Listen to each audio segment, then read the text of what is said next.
Thanks for doing this. Thank you. Is this real? This is real. Really? This is really real. I'm looking at it very, very seriously. I'll make a decision soon. Politicians are all talk, no action. I deal with them all the time. I've done very well with politicians. I will tell you, Bret, our country is going to hell. We have people running the country that don't know what they're doing. This is absolutely real. And you see it a little bit in the polls. I do great in the polls.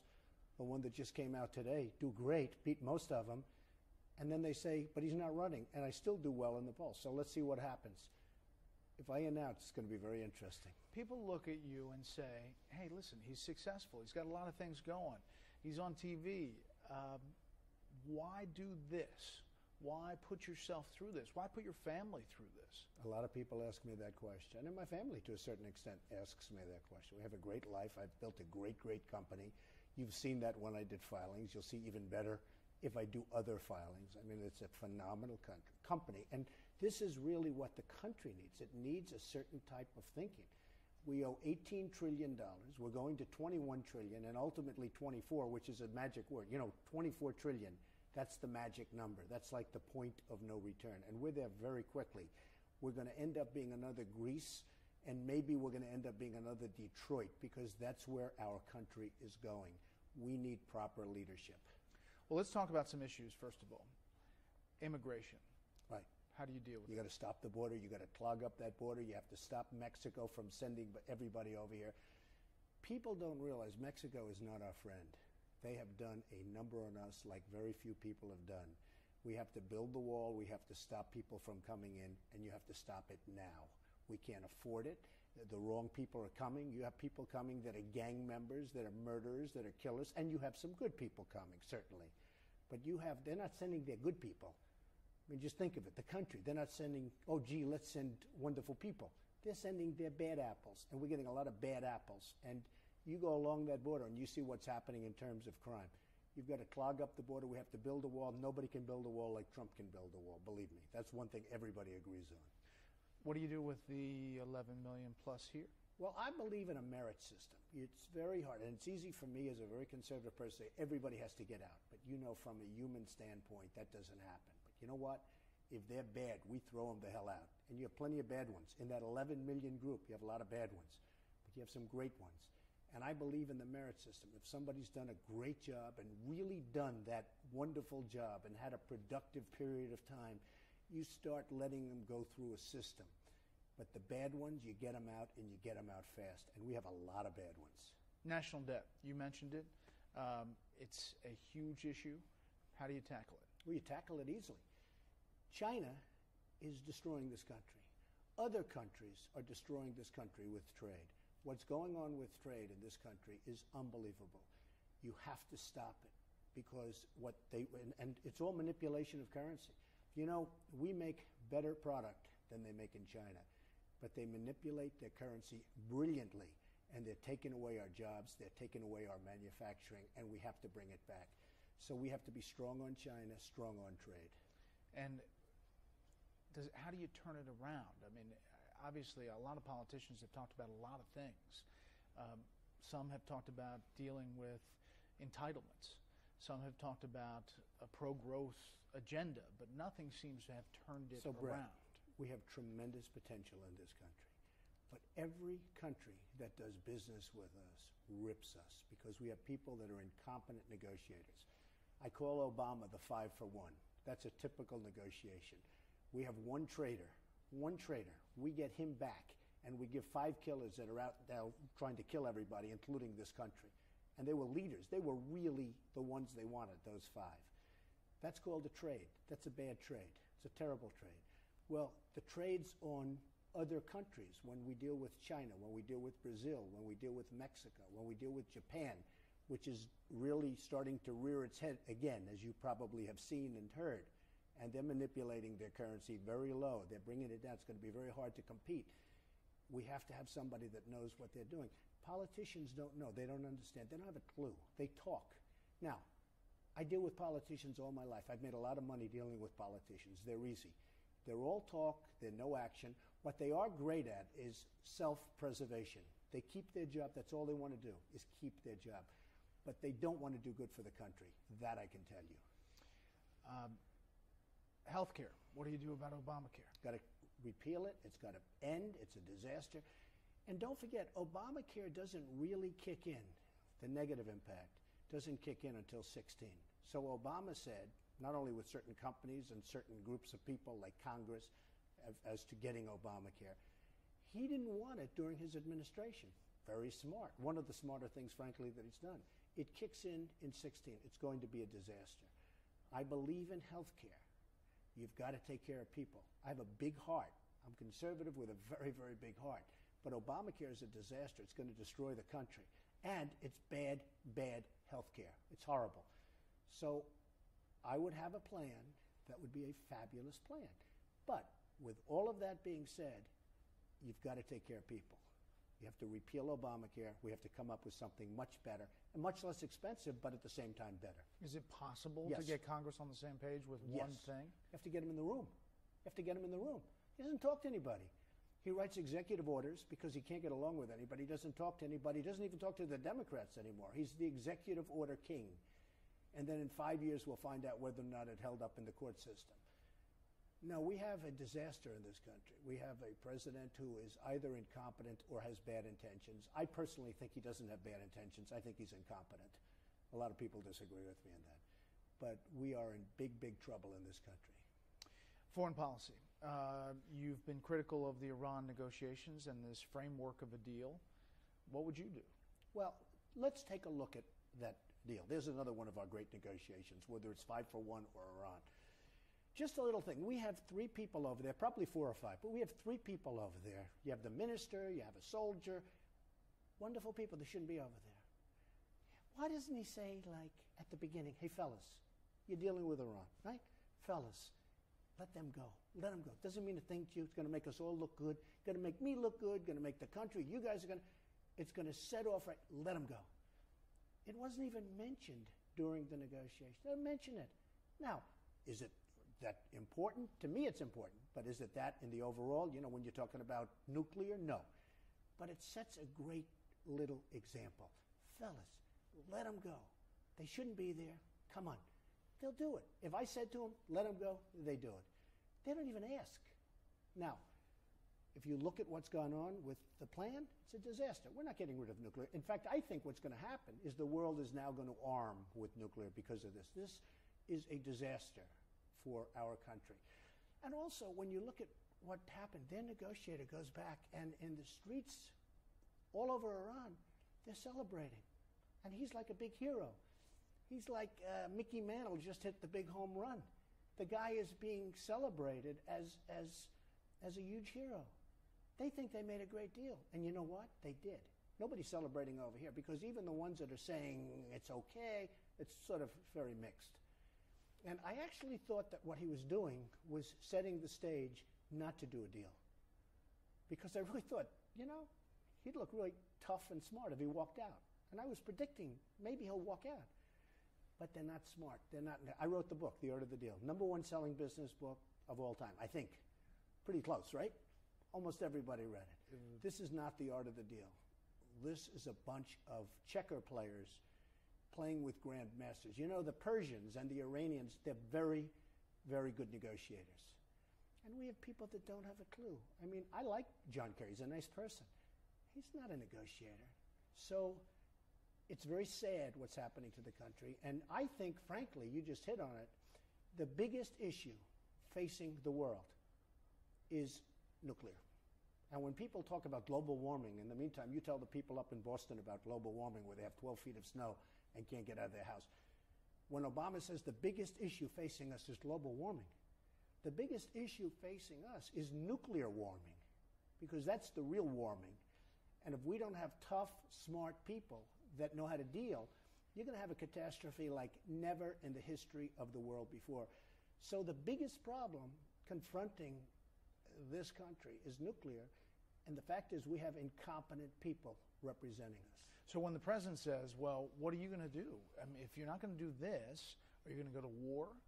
You know, what do you think of that I think argument? the sanctions would just absolutely bring them to their knees. Now, If it doesn't, and if they want to do nuclear, then you're going to have to start dropping something on them very, very severely, because you cannot allow Iran to have nuclear. I mean, the general was on television 2 days ago saying the survival of Israel is non-negotiable. I mean, it's not going to, how can you do this? And then we're negotiating, so they don't even control their own general. You know, these negotiators, in theory, are over and above the general. Well, how's he talking about? He's saying we're going to wipe Israel off the face of the earth. And then you have Obama that doesn't even get along with Israel. And one of the amazing things, I have a lot of Jewish friends who supported Obama. They are absolutely saying, what the hell did we do? He's the worst thing that ever happened to Israel. So we need tough, smart people. All we're doing with this negotiation is making Iran rich, because we're taking off the sanctions. They're going to become rich. Now, they're fighting us in Yemen. So wouldn't you think during the negotiation, Bret would say, listen, a couple of things. You got to get out of Yemen fast. Just get out. Nobody even brought it up. They don't talk like that. You know, it only takes a few seconds. That statement takes a few seconds. And if it's properly delivered, they're going to get out. But we have a bunch of stiffs. We have, in the business we call them stiffs, we have a bunch of stiffs. We have people that are diplomats who don't want to offend anybody. They're very nice people, but they're not for this. They're not doing the job. And that job is the most important job. But you have a country that we're negotiating with, and they're fighting in Yemen, essentially fighting us. So it's a very sad thing. Now, on your show, years ago, I said that Iran was going to take over Iraq. Because I was never a big fan of what they did in Iraq, because I knew the Iraqis, once we leave, and who wants to stay there forever. And that's when I came up with the thing. At least we get something, because we lost thousands of lives. We spent $2 trillion on the Iraq war, and wounded all over New York, all over Florida. I see the wounded. I let them come to Mar-a-Lago. I have parties. I love those people, because they're braver than I am. But they're walking around without legs, without arms, and worse than that. And this is what we get for Iraq. We got nothing. So you remember, I said, keep the oil. Everyone said, oh, you can't say that. That's such a terrible thing. Not everybody. The smart people didn't say that. But the people that don't know what they're doing said, oh, it's a sovereign country. Well, Iraq has the second largest oil reserves in the world after Saudi Arabia. People don't know that. Massive. I said, keep the oil. We didn't keep the oil. You know who has the oil now? ISIS. They have the oil. And the other one is Iran. Soon will have the oil, because they're basically taking over Iraq, which is what I said. I said, Iran's, and I said this 5 years ago. I didn't say this like 2 days ago. And you know it because you interviewed me and I said it, and a lot of people said, no way. You know, you had two countries that were sort of equal. They were, you know, you go 5 feet this way, 5 feet this way, they fight for 10 years, then they both get tired and they live, right? Well, we decapitated one of those two countries. So the other country is just going in and taking over. So Iran is really controlling Iraq right now. But between ISIS and Iran, they have all the wealth and they have all the oil. And it's not going to stop. The reason it's not going to stop is because they have no respect for our leadership. So that's the bottom line. You say establish respect.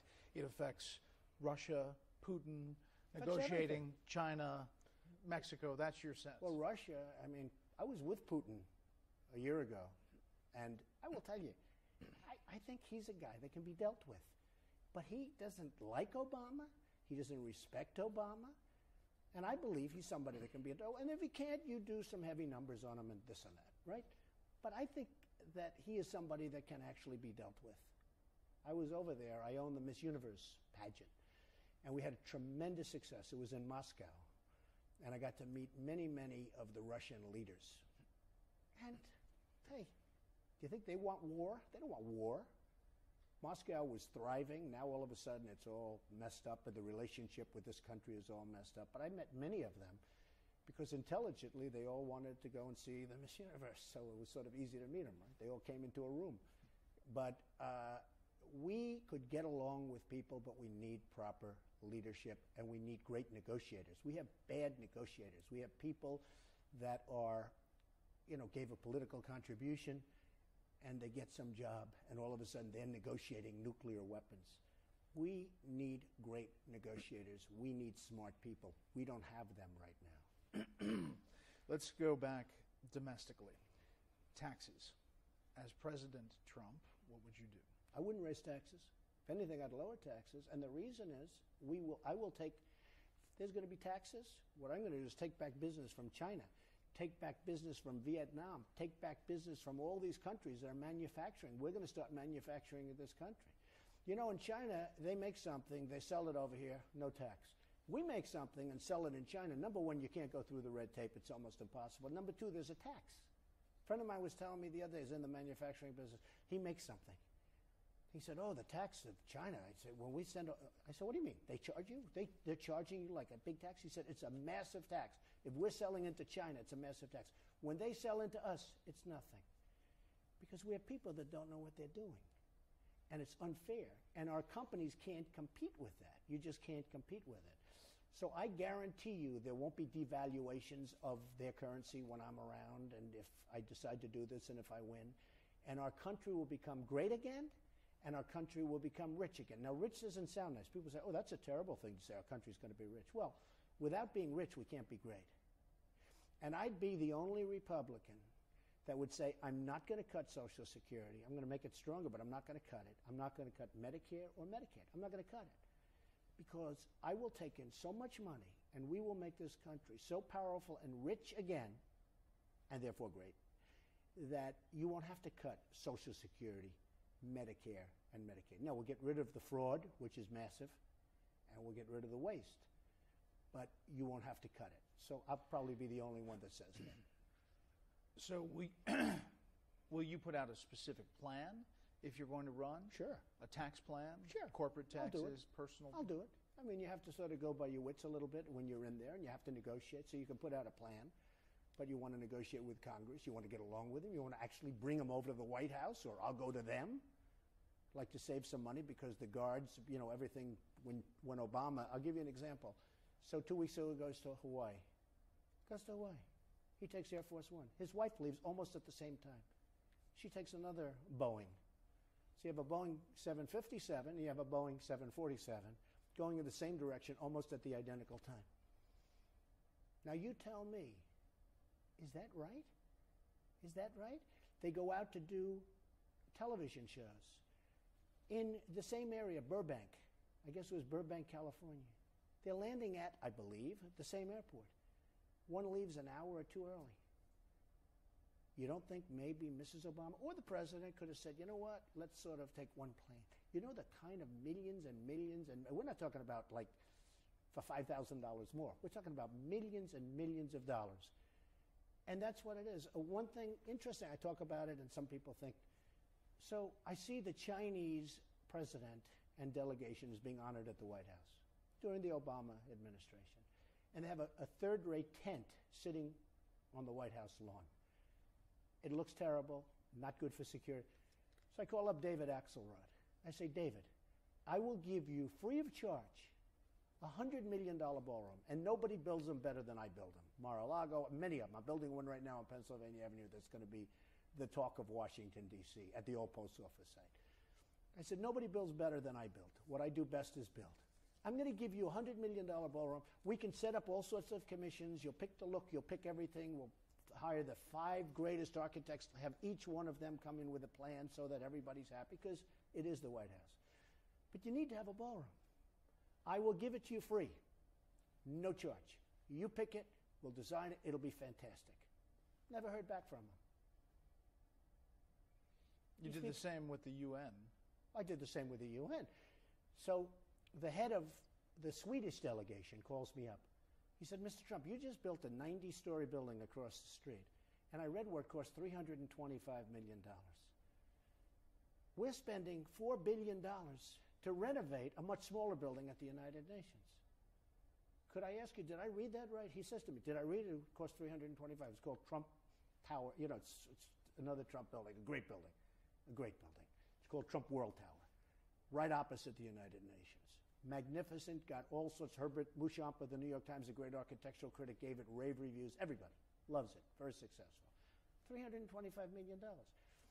It's actually 92 stories in terms of feet. It's 92 stories tall. So he called up. He said, how come you're spending $325 and we're spending $4 billion to fix up some buildings? I say, because of 2 reasons, corruption and incompetence. So I looked at their plan. I asked the major person that was in charge, are you using a boiler system or New York steam? He didn't know. Okay, had no idea what he's even talking about. This is the guy that was in charge. So I said, two things. You have very corrupt people there, and you have really corrupt, and you have very incompetent people. People are going to make a fortune. So I met with the head of the United Nations. I told him about the plan, and all he wanted to do is have pictures taken with photographers. In fact, I was sitting with him all by myself. All of a sudden, doors open, and there are like hundreds of photographers outside. I said, no, I thought I was just going to tell you about this thing. So all he wanted to do is that. That's all he cared about. I said, listen, I can save you about $3 billion. Now, Billion with a B. $3 billion. He said, well, what will the difference be between yours and theirs? I said, here's the difference. Mine will be better. I'll use marble. They're going to use terrazzo. Mine will be much better, much richer, a finer building, better in every way. It'll be a finer renovation. And you don't have to move out. They're going to occupy other buildings throughout the city while they did this. I said, I'll do 5 floors at a time. It works beautifully. I've done it before. I built the Grand Hyatt Hotel on 42nd Street. I did that. I've done it before. I said, you don't even have to move out.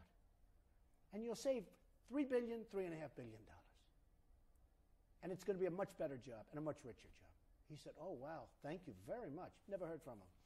So these are the people we have running the country and, to a certain extent, the world.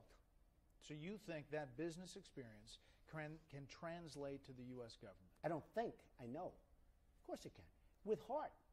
In fact, look at Obama with the African-American population. They've never done worse. Setting records for poverty, for unemployment, for everything. You would have thought, first black president, he would have been great for the African-Americans. He's been a disaster. He's been a total disaster. I would get everybody working. Everybody would love it. And you wouldn't have to worry about minimum wage because they'd be doing a lot better than minimum wage. But I'd take the jobs back from China. I'd take the jobs back from Japan, where they're sending cars in here by the millions. You never saw anything like it. The boats in New York, where I live, I say, man, look at that boat. Brand new, gorgeous. Japanese cars. Japanese cars. Now we have another one. The new China is going to be Mexico, because Mexico is just eating our lunch. You know, they just took a big plant away from Tennessee. You heard that probably. $1 billion auto plant going to Mexico. It was expected to go to Tennessee. They just decided to go to Mexico. So then Mexico makes it, rip us off, charge us tax, but when those cars are made in Mexico, they're sent to the United States tax-free, no problem. You know, stuff like that, Bret, would stop. You understand? You know the dig on you and the concern about you, that this is all about the brand. Why is this time different than 1999 or 2007 or 2011 when you talked about it and looked at it? Why is this different? Simple. I looked at it twice. The first time wasn't serious. Last time was very serious. I was very, very disappointed in Mitt Romney. You play golf, you play sports, you're a very good athlete. Some people choke. He choked. He failed.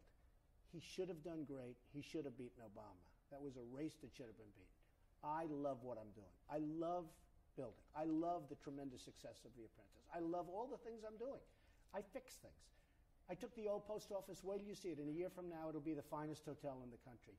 This club is one of the most successful clubs. You know that. On the Potomac River, the whole place is on the longest stretch of privately owned land on the Potomac River. I own it. No partners, no anything. I fixed it. It's one of the most successful clubs in Washington, Virginia, Maryland. It's like there's nothing like it. I mean, it's a big, big success. Doral. It was a sick puppy. It's now the hottest resort in the United States. I fix it. I fix things. I make things better. I fix them. This country can be made great. It's not great right now. People laugh at us. And if I run, my slogan is, make America great again. I have to add the word again because I have to do it. Make America great again. So I was very disappointed in Mitt Romney. He choked. I even called his people. I said, where are you? We had the hurricane. We had all the problems. And all of a sudden, I see Obama out there with Chris Christie and others. And he's, you know, the rain's pouring down. Look good. Hey, good for votes. Okay, does it mean anything? No, but it's good for votes. I said to Mitt Romney, why aren't you out there? He was sitting in his house for like a month. He didn't do anything. and he ended up losing the election. I see Obama, and I give him a lot of credit. I give Obama a lot of credit. He's on Jay Leno. He's on Fallon. He's on David Letterman. He's on all of them. I said, where are you? Why aren't you going on the shows? I think you're getting killed. And then I listened to Fox. You know, Karl Rove, who's a total, you know, he spent $436 million, didn't win one election. Okay, you explain that one. But I listened to Karl Rove, how Romney's going to win. And I said, I don't think so, because I don't see Romney anywhere. I see Obama, but I don't see Romney. Even Bret Baier, even Hannity, who's a great guy, he was telling me, you know, I tried to get him on the show. It's like impossible. Couldn't get him on the show. That's a friendly show, in all fairness. Let's face it. That's a pretty friendly show to him. I wouldn't say that Obama likes it, but to him. But he disappeared for a month and he lost the election. And when I listened to Karl Rove, I respect Karl Rove, but when I listened to Karl Rove and others, they were all saying, like, the election's over. And I kept saying, I don't think so, because Obama's on all these shows. I mean, the night before the election, he's doing the whole circuit, and Romney's sitting in a house someplace. So something happened to Romney. I think he choked, to be honest with you. And I was very tough on him. I think I'm the one that kept him out of the race, because when he was going to run, everybody said, oh, isn't that wonderful? And I said, we don't want a guy that chokes running again. He choked and let us down. Because I happen to think that it was easier to beat Obama, who was a failed president, than to beat Hillary right now. She's got her own problems. But I actually think it was easier to beat Obama, a failed president, than it is to beat Hillary, who's now a woman, and people are going to say, oh, we need a woman president, with all of her flaws. He should have won that race, but he choked. I don't think he'll be endorsing me if I run. Do you agree? And I helped him a lot. By the way, I helped him. You know it. I helped him a lot. But I don't expect an endorsement.